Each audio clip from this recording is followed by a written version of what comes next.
Woof.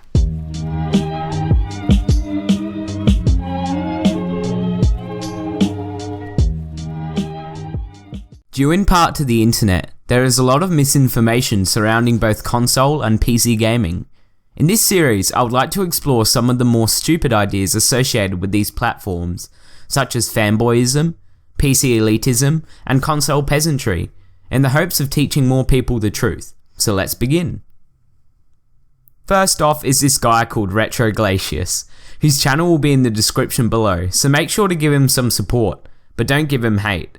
I'm not trying to get this guy's channel shut down, but rather to just prove him wrong, for the good of the master race. Hey everyone, here's a quick question for you. Is PS4 Pro and Xbox Scorpio basically PCs? Are they PCs? Yes.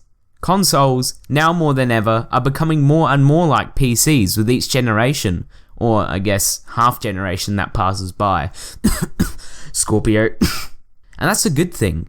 Console games can't be developed directly on the console, so they have to be developed on the PC. And now that consoles share many similarities with PCs, such as 64-bit CPUs, it is easier to code for them and to reverse engineer the game for PC. This means better performance all round. Instead of coming out with brand new batches of consoles every 2.5, 3 years, because they're going to lose money, people aren't going to keep buying the same shit if it's going to start becoming like PC, which I told you is very expensive. And people are like, oh, it's not expensive. Yes, it is. You got a graphics card. 3 years from now, you're going to want to get a new graphics. Okay, I can see that GTX 1060 box up in the corner of your screen, so you must know at least something about computers. And yet you still use the same arguments that console peasants use. I'm going to say this for the first of many times. PCs can be just as affordable as consoles. Just look up a $300 to $400 PC build, which yes, could be more expensive than a console, but in the long run will save you money, as you don't have to pay $50+ yearly to go online. And also, what you said is wrong. You don't have to upgrade your graphics card every 3 years. That 1060, 1050 or even 950 that you have in your PC will still be able to play games at 1080p 60fps, albeit at different settings, for easily a decade. People still use cards like the 7970 and GTX 580, which are cards that were released well over 5 years ago. And speaking directly from my friend's experience, those cards can indeed still do 1080p gaming at low to high settings. And then a new chip, and then it's gonna the one you have in your PC now is gonna run its course. Doesn't matter how well you take care of it. I'm guessing that by chip you mean CPU, and yet again you don't have to upgrade it every 3 years. I'm still using my i3 4160 that I got nearly 3 years ago, and I'm not planning to upgrade for a little while longer. And my friend still uses his i7 2700K from 2011. In fact, I've used multiple older CPU systems, such as one with a Phenom 2 X6 1100T from 2010, and an i7 920 from 2008, and I can assure you that they can play games very well, even nowadays. Although it is true that most people will upgrade their CPU after 3 years, you don't have to. Stop stereotypically acting like you know everything about video games because you think you're master race. No, you're going to have to upgrade your hard drive because eventually your hard drive might fail. You say that one negative of PC is that we will eventually have to upgrade our hard drives when they break. You know, if PCs use hard drives for storage, then I wonder what consoles use for storage. Oh yeah, that's right. Hard drives. And it has happened to people. So don't stereotypically act like you're immune to everything. Don't do that. That doesn't help. Okay? Memory. You're going to have to upgrade the memory for games that demand more than 16 gigabytes, 32 gigabytes. Okay, seriously, can you stop making that sound? It's really annoying. But seriously, I can understand how maybe 8 gigabytes isn't enough nowadays, as some games are starting to utilize even more RAM, but games aren't going to need more than 16 gigabytes of RAM for a while to come. New DirectX 12 Vulkan APIs, accelerated processing interfaces. You're going to need all different types of interfaces. Do you even know what Vulkan, DirectX 12 or APIs are? Sure, you need a graphics card from at least the 900 series onwards to play games in DirectX 12, but any card released from 2009 onwards should be able to play games on Vulkan. You don't need to upgrade just to be able to play games in these new APIs. Games are still going to support DirectX 11 for quite a few years to come. Then they want you to do this. Then they want you to do that. And I'm not saying that you can't use the DVI and all the other things for 4K and 8K resolution. That's not what I'm saying. Using DVI for 4K and 8K resolutions, you say? Hold on for a moment, mate. Now you're getting confusing. DVI's max resolution is 2560 by 1600, and even that is with dual link DVI, so no 4K there, and definitely no 8K. It sounds to me like you're deliberately trying to sound more technical, just to appeal to those people who listen to your videos and think that you are a genius. Just stop, mate. That doesn't help anyone.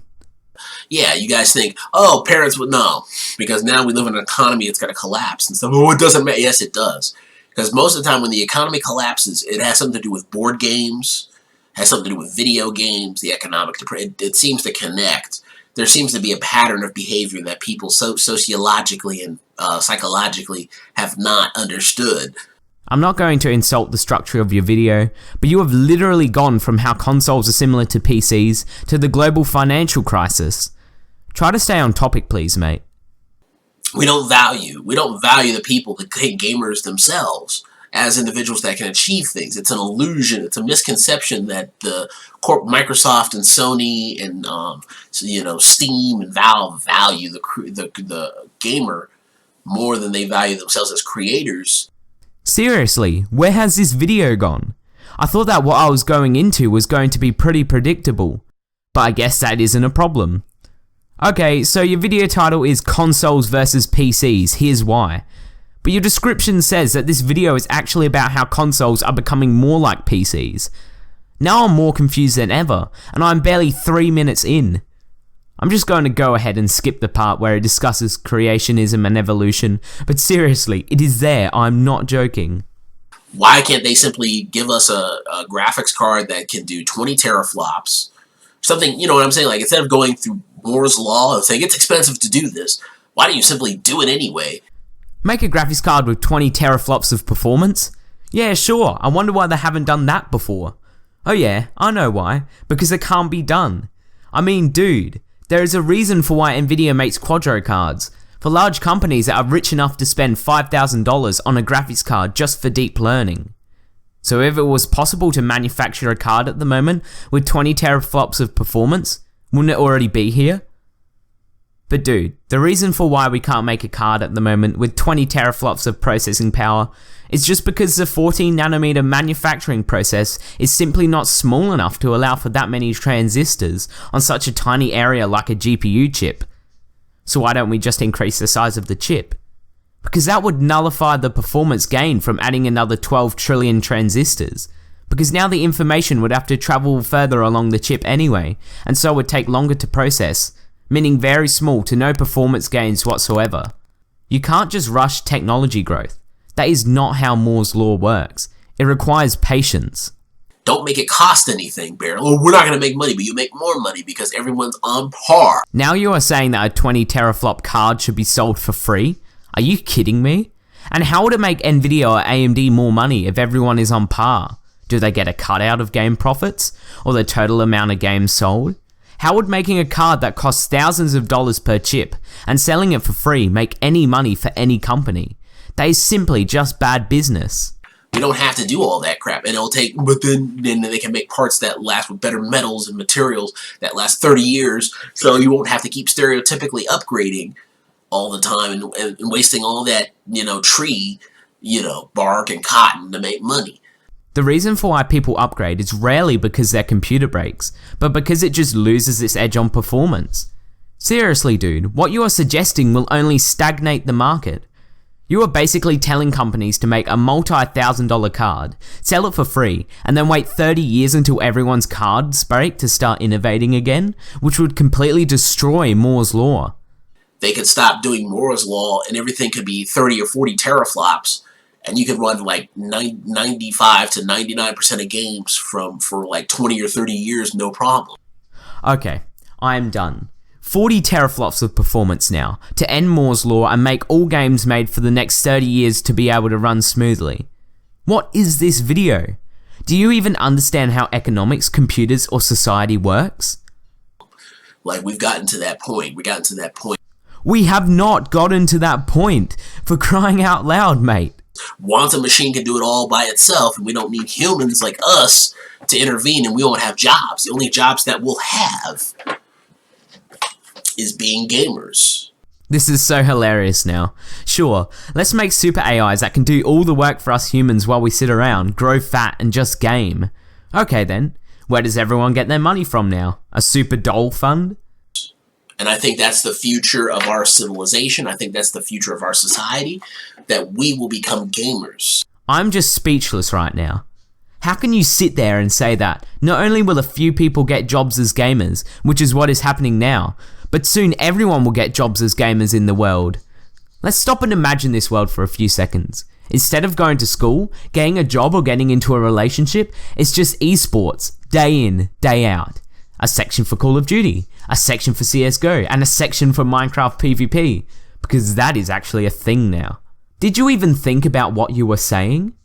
I'm going to finish this video here. In short, don't hate on this guy.